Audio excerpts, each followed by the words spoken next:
अस्सलामुअलैकुम वरहमतुल्लाहि वबरकातुहू। उम्मीद है कि आप लोग बखैरियत होंगे। मौलाना अल्ताफ़ हुसैन हाली का एक शेर याद आ रहा है। हाली ने कहा था, पस्ती का कोई हद से गुज़र ना देखे, पस्ती का कोई हद से गुज़र ना देखे, इस्लाम का गिरकर न उभर ना देखे, माने न कभी मद है हर जज़र के बाद, माने न कभी मद है हर जज़र के बाद, दरिया का हमारे जो उतर ना देखे। हर दिन जो गुज़र रहा है वो इस तरह से गुज़र रहा है कि पहले से बदतर। हज़रत अली करमुल्लाह वजह ने फरमाया था, जिसका आज उसके गुज़िश्ता कल से बेहतर नहीं, वो तबाह हो गया।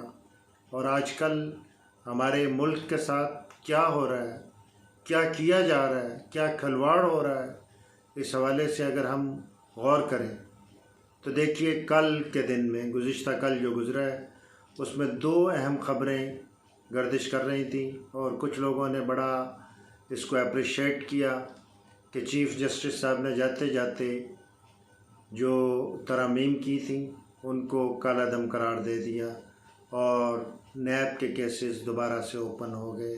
कुछ लोगों ने बड़ी खुशी मनाई कि जनाब ये चीफ़ जस्टिस साहब ने बहुत अहम काम किया है। हज़रात मोहतरम, याद कीजिएगा, यहाँ पे कोई ऐसा कानून बना ही नहीं है जिसके तहत लोगों को सज़ा मिल जाए। क्या हुआ था, जनरल परवेज़ मुशर्रफ का NRO आपको याद है? यहाँ पे तो एक शख्स की ज़बान से कुछ निकलेगा और उसके बाद दोबारा से केसेस ख़त्म, कोई पूछने वाला नहीं है, यहाँ पे कोई कानून नहीं है। और कोई बंदा जो चीफ़ जस्टिस साहब से ये भी मेरे ख़्याल में किसी को पूछना चाहिए, और क्योंकि मैं तो आप हजरात का नुमाइंदा हूँ और इस हवाले से बात कर रहा हूँ और मेरी सोच आप लोगों की सोच की तरह है, ये सवाल बनता है कि इस 16 महीनों के क्राइसिस का ज़िम्मेदार कौन है?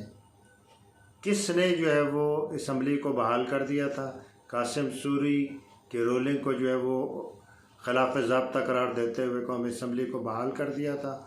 और उसके बाद जो है वो जो हालात सब ने देखे, हर दिन बद से बदतरीन जो है वो होता गया और आज तक जो है वो हमें इसकी कीमत चुकानी पड़ रही है। तो इस पे जो है वो सोचने की ज़रूरत है। दूसरी बड़ी ख़बर, पेट्रोल बिल का जो 26 रुपये फ़ी लीटर इजाफ़ा, ये अवाम के ऊपर बिजली बन के गिरा है।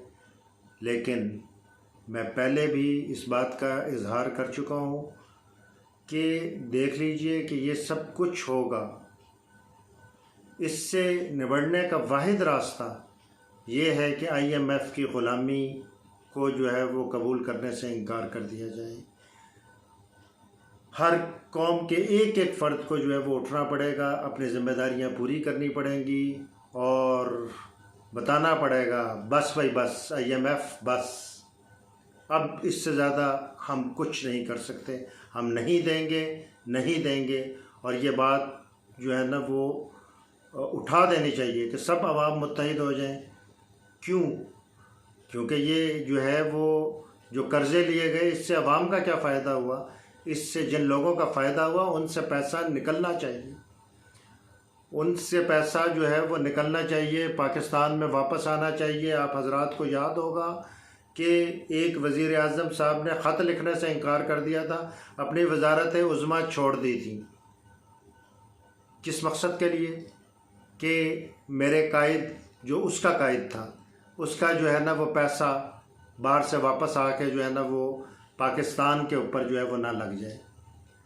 तो ये चीज़ उस वक्त तक जारी रहेगी। मैंने एक मिसाल भी दी थी कि अगर कुएं में कुत्ता गिर जाए तो कुत्ते को निकालने के बाद डोल निकाले जाते हैं।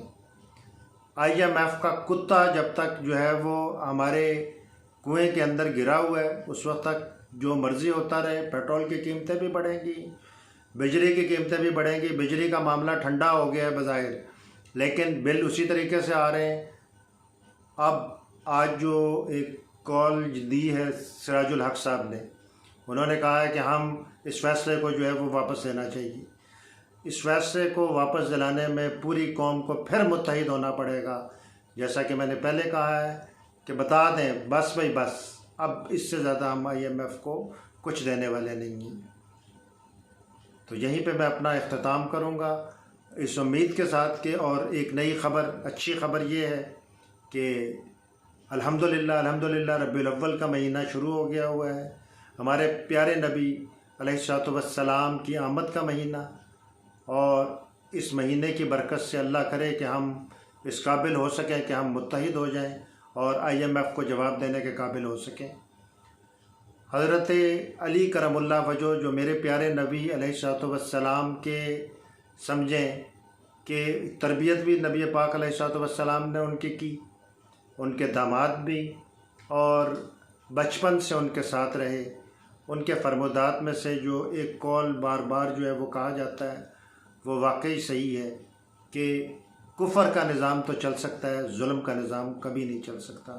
आइए, मैं हमेशा अपनी बात में एक ही कहता हूँ, 1% ज़ालिमों के ख़िलाफ़ 99% मज़लूमों को मुत्तहिद होना पड़ेगा। अल्लाह हाफ़िज़।